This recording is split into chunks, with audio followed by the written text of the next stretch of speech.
good afternoon. Welcome back to another vlog. So, this is our first vlog after kong manganak. Parang almost 2 months na, guys. Simula nung nanganak ako. Ngayon lang talaga ako nakapag-recover talaga ng, alam mo yon, yung parang magaan na magaan na yung katawan ko after kong manganak. And yeah, nakapag-adjust na yung katawan ko. Kahit pa paano, nakapag-adjust na ako sa puyatan. And then, yung puyat namin ngayon ni baby, hindi na katulad nung first month niya na talagang medyo mahirap talaga. Nakaka-drain talaga yung puyat pala, no, pagka may newborn ka. Pero ngayon, kasi nga magto 2 months na si baby, medyo naka-adjust na yung katawan ko. And then, yung tulog niya, iba na rin yung tulog niya ngayon, guys. Medyo mahaba-haba na, unlike before na every hour lang ata nagigising siya. So, yun. Ayun. Share ko lang. Anyway, today is a Sunday.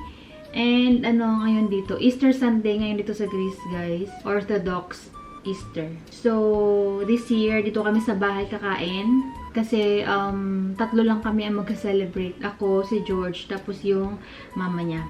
Kasi yung tatay niya pumunta doon sa isang anak na kakapanganak lang din. 1 month lang yung aming gap. So, doon yung tatay ni George, tapos ito yung nanay niya. O, diba hati? So, dahil nga kami lang naman yung mag-celebrate ng Easter, hindi na nag-grill si George ng buong kambing. Nagbumili na lang siya ng ilang kilong kambing, tapos yun yung kanyang i-grill.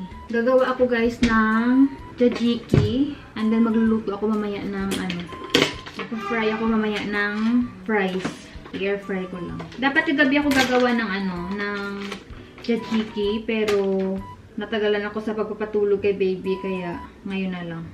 So, madali lang naman to, guys, kasi nga halo-halo lang naman.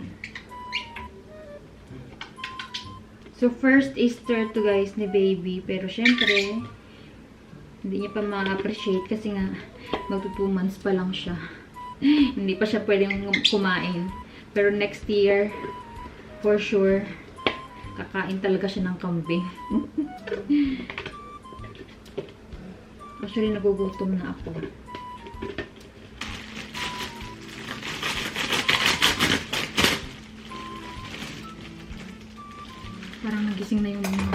Parang nagising na si baby.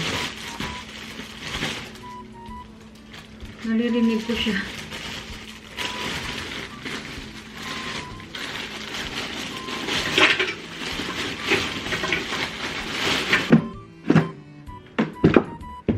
Nakakaingit yung mga nandoon sa baba, guys, sa basement.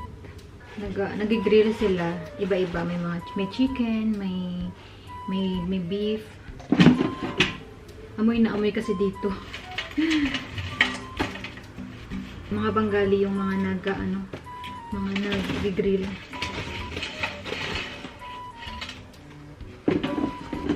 Ang bango.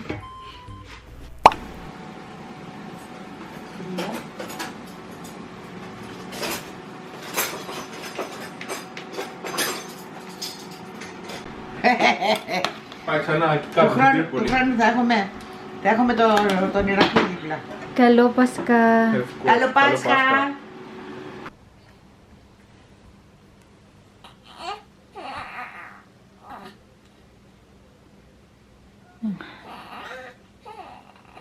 Hey guys, good afternoon.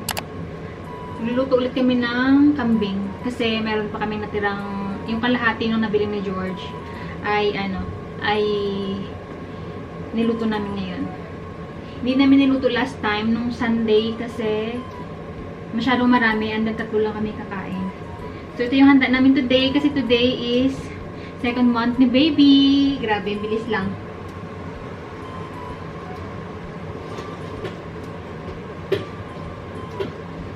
Yan. So ito na yung meat, guys.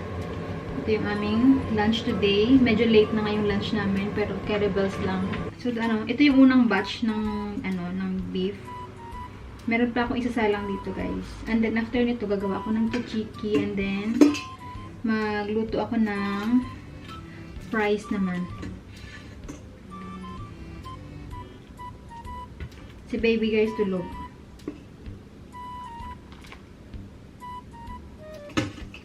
kahapon medyo nahirapan kami sa kanya.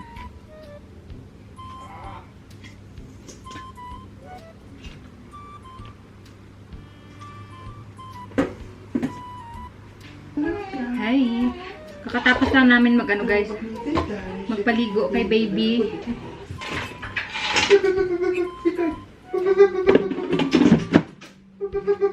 So, kain na kami. Ito na yung aking fries.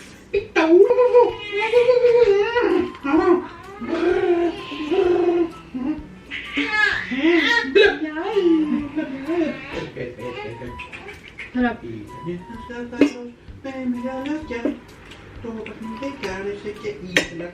Gutom na rin yung bata.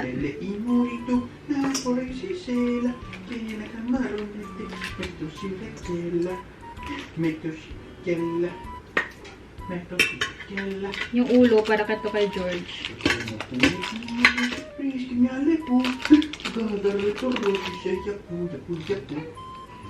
Yeah.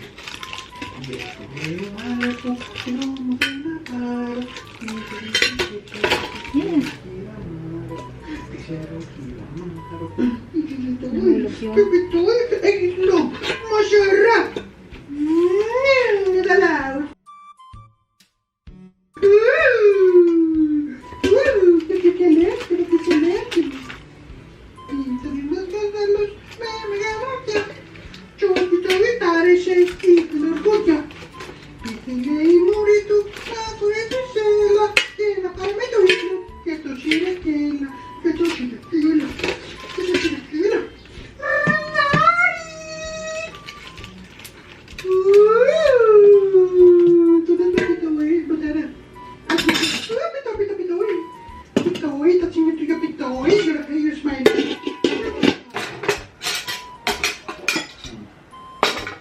So, for his second month, guys, ito yung binili ni George.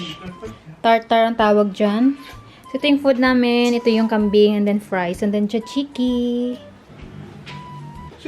So, I will eat first. Si George mamaya na. Ako muna. Kain tayo.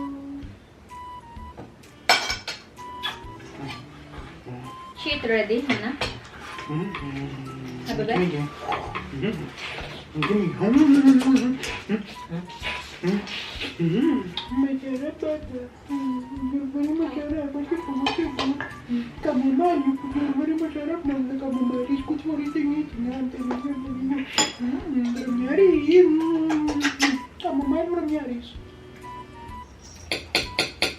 Liwan na akong tweet. Sabi sa'yo, lagay mo dito. You want to cry?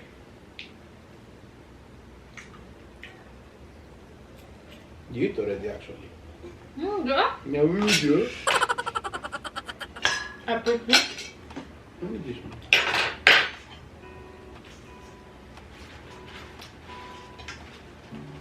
Lazy Sunday mornings, hiding under covers. I don't mind staying in with you. Play your favorite movie, laying right beside me. I don't mind when it's just us two. The kind of coffee shop we like to go. Take night walks with you to take Wait for 6 months. This is the new or the old one? you Yeah, the new one, because it's more massive, more like this. Who will buy this one? Who will buy? Papa. Which one? This one. Will open. Because it makes the ano.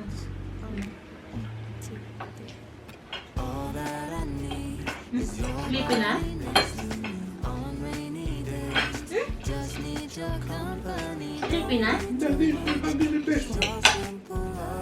This one the ball. Sleepy na yung baby?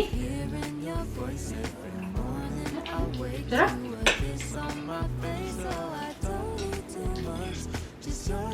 Sarap, sarap?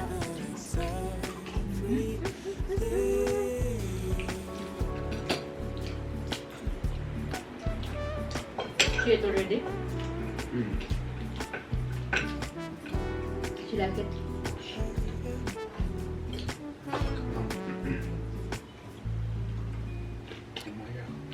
Walking Ito to the the chicken market, also. strolling hand in hand, exchanging letters when you're away.